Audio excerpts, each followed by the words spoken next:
started.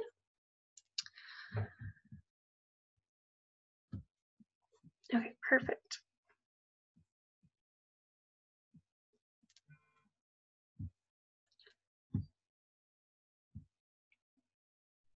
Okay. So again, my name is Samantha Zoika. I'm the Youth Program Coordinator and Training Specialist for Partnership Carson City.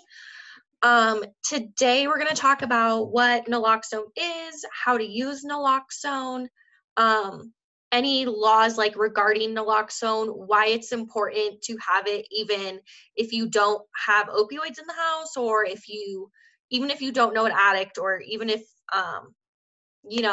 why it's important to have it. So this one from last week, we'll go over a little bit more about what prescription opioids are. Just in case anyone hops on that wasn't on last week, it'll be a quick review of that, and then we'll get into naloxone, and I'll teach you how to administer it, and then go into the basics of why you need it and where you can get it. So prescription opioids, what are they? So these are more commonly known as prescription medications or pain pills, painkillers. These ones are typically prescribed by a doctor in order to help with pain following surgery typically. Prescription opioids are highly addictive substances, and dependency can occur after just 5 times of use. Most common types of opioids, oxycodone, Percocet, tramadol, those are going to be the ones that you commonly get from a doctor, usually after surgery, wisdom teeth, any sort of pain medications. So I'm going to break it down to the different types of opioids. So natural opioids are opioids derived specifically from the poppy plant that are not made in a lab or have any chemical alterations. So this would be morphine or codeine. So the natural opioids come straight from the plant. They don't go into any sort of labs. They're typically not in the pill form. They're going to be in that liquid because they come straight from opium. Semi-synthetic opioids are opioids that have some chemical alteration to the makeup of it. This is a class where prescription pain medications and heroin fall in. So the really big takeaway is that prescription medications and heroin are classified in the same opioid category. And then when we move into the fully synthetic opioids, these ones are a class of opioids that are full-on chemically engineered in a lab and are typically the most potent of the opioid classes. So this is where fentanyl and carfentanil lie. So I know that this was in a presentation a couple weeks ago, but I just really like this picture because it shows the lethal dosage of opioids. So we all, have heard of heroin. We know that heroin is very deadly. It doesn't take very much of heroin to cause an overdose. So on the left, again, that would be a lethal dose of heroin. Fentanyl, and more specifically carfentanil, is something that's been on the rise. Fentanyl and carfentanil are both odorless. They're white, but essentially they're colorless when they're mixed with other sort of substances. And they're super, super lethal.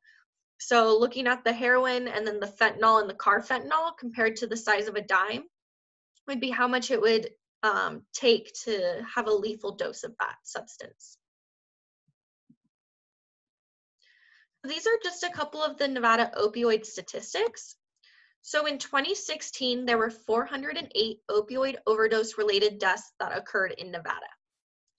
In 2018, that number slightly dropped to just under 380 deaths for Nevadans. So roughly about 30 less people died in 2018.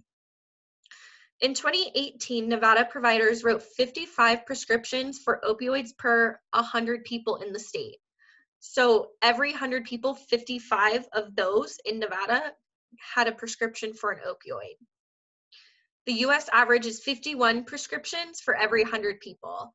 So we're lying right close to the US average, but still that means over half of United States citizens, over half of them are receiving prescription opioid prescriptions prescribed by a doctor. In 2018, just over 67,000 people in the United States lost their life to an opioid overdose. This number was down 4.1% from the previous year. So in 2017, that number was a little bit higher.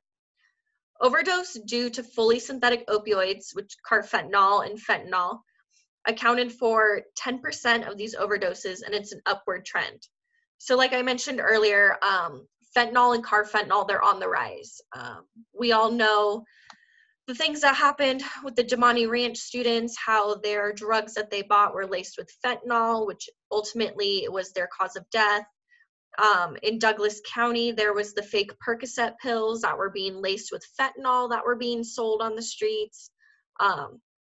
So the crazy thing about it is it can be laced in any sort of substance. It's colorless, it's odorless.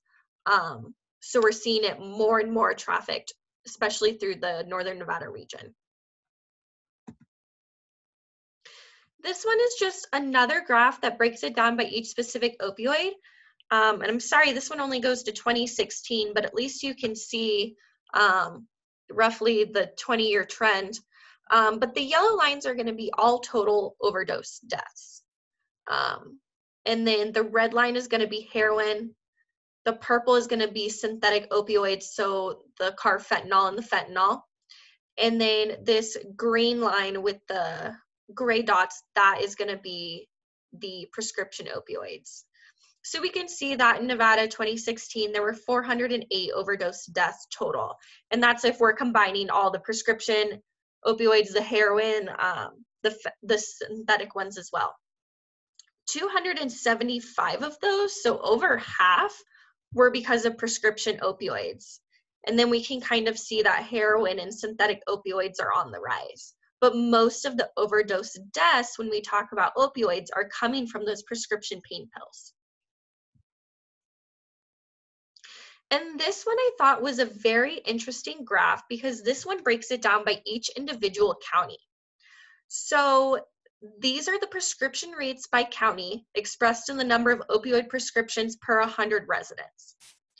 So in Carson City over here, it looks like out of 100 people, 115% of those are going to be opioid prescriptions. And then we can kind of see getting into Lander and Eureka County, they're not prescribing as much. Pershing County, they're not. Washoe's on the rise. Nye, Lincoln, Mineral County, all those in the more rural areas of Nevada are prescribing a lot too. And something that we always talk about when we're talking to students about, why do you think that there's more overdose deaths in the rural areas?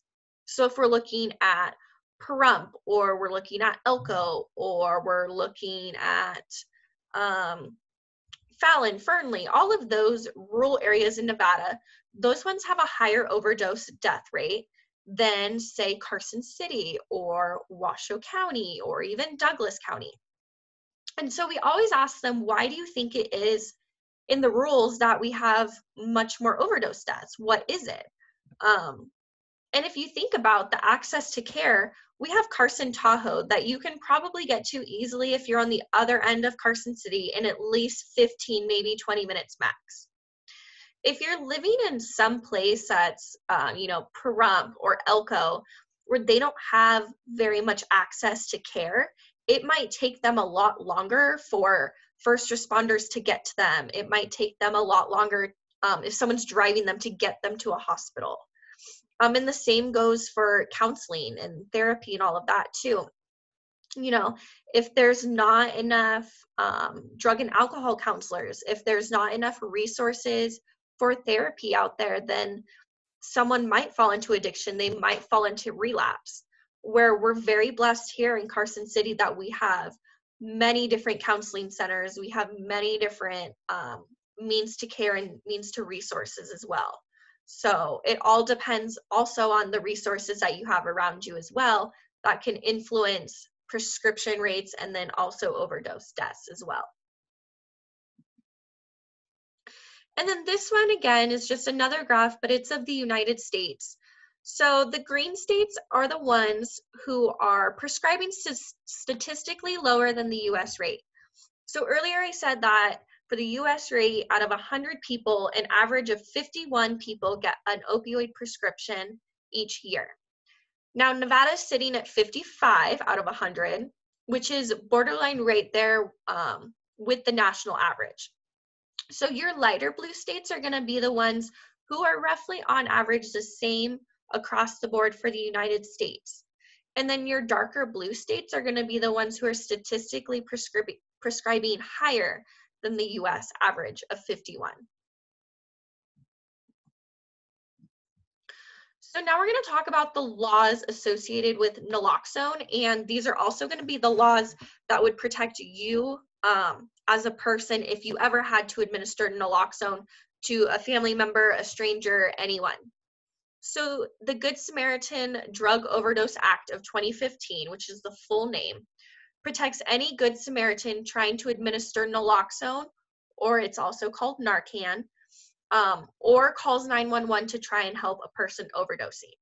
So that is the law that would protect you if you see someone overdosing and you either try to get them help by calling 911 or administering naloxone yourself. It also provides immunity for those seeking help for an overdose for themselves or someone else in a medical setting. And I know that's kind of silly the way it's worded, because if we ourselves are experiencing an overdose, we probably aren't going to be the ones to be calling. But this would be someone who maybe had taken a handful of pills and they realized that they might fall into an overdose. So I know it's worded silly, but that is also what it protects against. And this act also makes it easier for persons to obtain naloxone without a prescription of an opioid. So if you don't have an opioid prescription from a doctor, you can still go to the pharmacy and you can still receive naloxone, is also what this law is saying. You do not have to have any sort of prescriptions. You do not have to go to your local pharmacy that you typically go to. You can go anywhere where it is sold and you can receive it, no questions asked. So exactly what is naloxone? So again, naloxone, also known as Narcan, is a medication used to counter the effects of an opioid overdose. Naloxone only works if a person has opioids in their system. The medication has no effect if opioids are absent. Naloxone has no potential for abuse. Naloxone may be injected into the muscle vein or under the skin or sprayed into the nose. So again, so what naloxone does is it's going to counter the effects of an opioid overdose. It's going to send a message to the receptors in the brain that cause the overdose, and it's going to block those receptors from happening. So it's basically going to put essentially a mask over that overdose. So if you do have to offer naloxone, and I'll talk about it more later, is you still have to call 911. You still need to get them to a medical setting, because once the naloxone wears off, they can fall back into that overdose state. And depending how much opioids they have in their system, you typically won't know that. They can easily fall back into that overdose depending how much they have. Again, so naloxone will only work if a person has opioids in their system. So if you come across someone that you think might be experiencing an overdose, and you administer naloxone to them and they don't come out of it, you administer another dose, they don't come out of it, then they could be overdosing from something else. So they could be overdosing from methamphetamines, they could have alcohol poisoning. So naloxone is only going to work on opioids. And again, it has no potential for abuse. So you can give someone as much naloxone as they may need. It will not hurt them at all. And then again, we'll go ahead and talk about the fact, so it can be injected into the muscle or it could be sprayed into the nose. So you can purchase the nasal spray, which is what is pictured here. That's the most common type that people feel comfortable with. But they also do have a vial with a needle, so you can also inject it into them. But I know that most people like the nasal spray better, and it's more convenient, it's easier to use as well. So if you suspect that someone might be going into an overdose, what you want to do is check for their response. So you want to give the person a light shake, you want to say the person's name, you want to firmly rub the person's sternum, so right in the middle where your ribs connect. If you kind of push onto that very firmly, it's very uncomfortable. And anyone who is just taking a nap or anything like that, they will feel it and they will wake up because it's very uncomfortable. Don't punch them, don't slap them, don't pour cold water on them or anything like that. You just want to shake them, see if they respond to their name, try the sternum check. And if that person does not respond, if they don't wake up at all, if they're in and out of consciousness, then they might be experiencing an overdose. So what you want to do is you want to give them a dose of naloxone and you want to call 911 immediately. So this is how you would administer naloxone. So you're just done checking to see if they're conscious, if everything's okay, and at this point they might be experiencing an overdose. So what can you do? So you're going to remove the naloxone nasal spray from the box, and it's going to look exactly like this once you get all the packaging out. So you're going to peel back the tab with the circle to open the naloxone spray. You're going to hold the naloxone nasal spray with your thumb on the bottom of the plunger and your first and middle fingers on either side of the nozzle, just like it is in the picture. Do not prime or test or spray it. Do not do any of that. It's not faulty. Everything is in there. You don't want to waste any of the naloxone by trying to test it. And then what you're going to do is you're going to tilt the person's head back and provide support under the neck with your hand. And then you'll gently insert the tip of the nozzle into one of the nostrils until your fingers on either side of the nostril are against the bottom of the person's nose. So again, you're just going to lean the person's head back. You want to support their head, and then you just want to stick the nasal spray in their nose. You're going to press the plunger firmly to give the entire dose of naloxone, and then you're going to remove it from their nostril after giving the dose. So again, you want to tip their head back, support their neck. You want to stick the nasal spray in their nose, and you want to just spray it all at once. It's very important as well that you do give the full dose of naloxone as well. So what you do after you administer it, if you are CPR certified, you should begin giving CPR. If you are not CPR certified, that is completely fine. It is not required. And you might actually do more damage than you would if you were not CPR certified. So if you are, great, you can absolutely administer CPR. If you are not, then do not bother with CPR. But you want to continue doing chest compressions, and you can just give a couple rescue breaths after giving naloxone. If there's no reaction time in about 2 to 3 minutes, or if the person, again, is in and out of consciousness, if they stop breathing, you can give them the second dose of naloxone in the other nostril using a new spray. So like I said earlier, there's no potential for abuse with naloxone. So if you see someone having an overdose, you give them the entire dose of naloxone, you give a couple rescue breaths, you give it 2 to 3 minutes, say they're in and out of consciousness, they're completely unconscious, then go ahead, use the other nostril and give them a second dose of naloxone as well. If you need to walk away for any reason, this would be the position that you would want to put someone in, just in case they do come out of consciousness and they start throwing up, because that will be a very common thing, is they'll start vomiting to get the drugs out of their system. So you want to put their knee over them slightly bent so that they cannot roll onto their stomach and choke on their vomit. And then you also want to put their hand underneath their face for a little bit of support, so that way their vomit won't fall on them and they can't choke on it. So these are a couple myths that we associate with naloxone. So again, a person cannot overdose on naloxone. If you administered it once and they're still unresponsive, you can definitely administer another dose. There's no potential for abuse. You're not going to hurt them. Everything will be just fine. Naloxone will only reverse an opioid overdose. So if they have other substances in their system, so if they have methamphetamines, marijuana, alcohol, naloxone will not sober them up from these substances. An important thing to also know, if you do administer naloxone and they do become conscious again, they will still be under the influence of the other substances in their system. So if they come out of this overdose and they are still high on meth, then they will still have that sensation of being high on methamphetamines. And if you are administering it to a stranger for some reason, then just be wary that when they wake up, they're not going to know that they overdosed, and all they're really going to be doing is being angry that you ruined their high. So just be careful if you are administering naloxone to a stranger, that they may be under the influence of other substances once they come out of the overdose state. And like I mentioned earlier, naloxone does not last forever.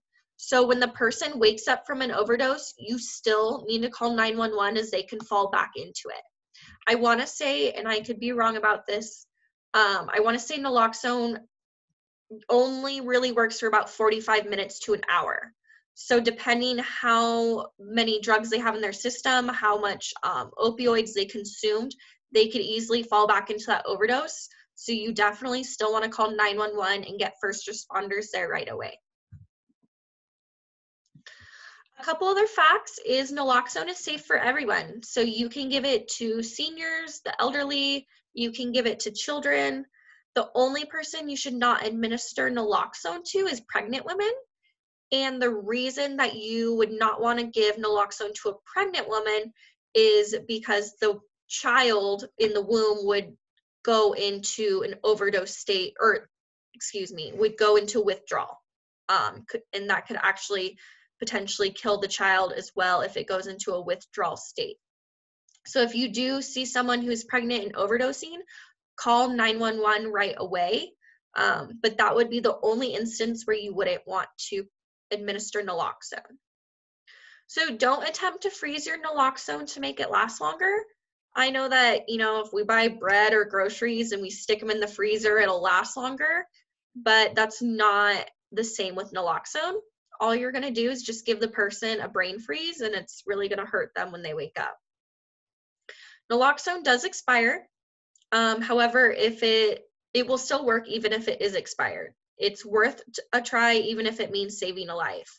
I know that every year the naloxone loses a little bit of its potency, but it does have effects up to being expired by up to 10 years. So even if you do have naloxone that's expired, go ahead and try it anyways. The worst thing that could happen is it doesn't work and you have to call 911 or administer more of it. So this is a common thing that we come across when we do naloxone trainings is, well, why would I want to have naloxone, or it's just for addicts, or anything like that. And so while, yes, it is used to reverse an opioid overdose, we need to be mindful that an opioid overdose can look like a lot of different things, and a lot of different things for different people. So if you ever have children in your home and they get into your medicine cabinet, it can work on children as well.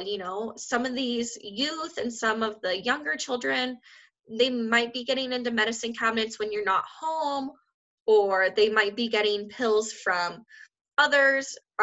Something I always bring up again is the Damani Ranch students who they overdosed on fentanyl, and if someone would have had naloxone in their house, maybe that could have saved their lives. I don't know for sure, and I don't want to say that for sure, but it could be something that could be life-saving. Elderly, if you have any seniors in your house, if you have any elderly people, or even grandma or grandpa who live by themselves, if they forget to keep track of their medicine, then they could actually fall under potential for an overdose as well. So here at Partnership Carson City, we have medicine tracking cards that we give out at prescription drug roundups. They're good for anyone, even if you are just by yourself, or you have children, or elderly. It just helps you track the medicine that you're taking. That way you don't forget, or you take too much, or you don't take it one day and then you feel like you need to make up for it the next. And then again, animals. So the really cool thing about naloxone is it works on animals. So if you have dogs and cats that get into the garbage because you don't know what to do with your prescription meds and they are thrown away in the trash, your dog gets into the garbage and has consumed them, you can use naloxone on animals as well too, which is very cool. So do I need a prescription for naloxone? So no, most pharmacies do not require a prescription to purchase naloxone, and that goes specifically here for Carson City as well. Most of the pharmacies, if not all of them, do not require a prescription. Pharmacies such as CVS, Walmart, and Smith's all carry naloxone without needing a prescription. There might be a fee to receive the naloxone. So if you do go to a pharmacy, and we've checked all the pharmacies here in Carson City, and I want to say 99% of them, you do not have to have a prescription, but it may cost a little bit of money. It should not cost any more than $20, but again, I could be wrong about that. But if you do not want to go to a pharmacy, if you do not want to receive it from that, that is totally fine. These are other places that you can get naloxone and actually for free. So Partnership Carson City, so we carry naloxone here as well. So if you ever feel the need that you just want to have it in your house, again, for if you have surgery or if you're going to have surgery, you have children in the house, you have animals, it's just something to have on hand. You can get it from the Carson City Sheriff's Department. They also carry tons of naloxone. And then our local prescription drug roundups. So I know that this year, the April one got canceled. As far as I know, we'll still be having the October one. And when we come back in the summertime, we're going to be doing our own prescription drug roundup as well. So that will be something to look out for, and another way that you can get your hands on naloxone and doTERRA safe disposal bags. Okay, so that is all I have, but if anyone has any questions or anything like that, I can take questions, and if not, that is all I have for today on naloxone.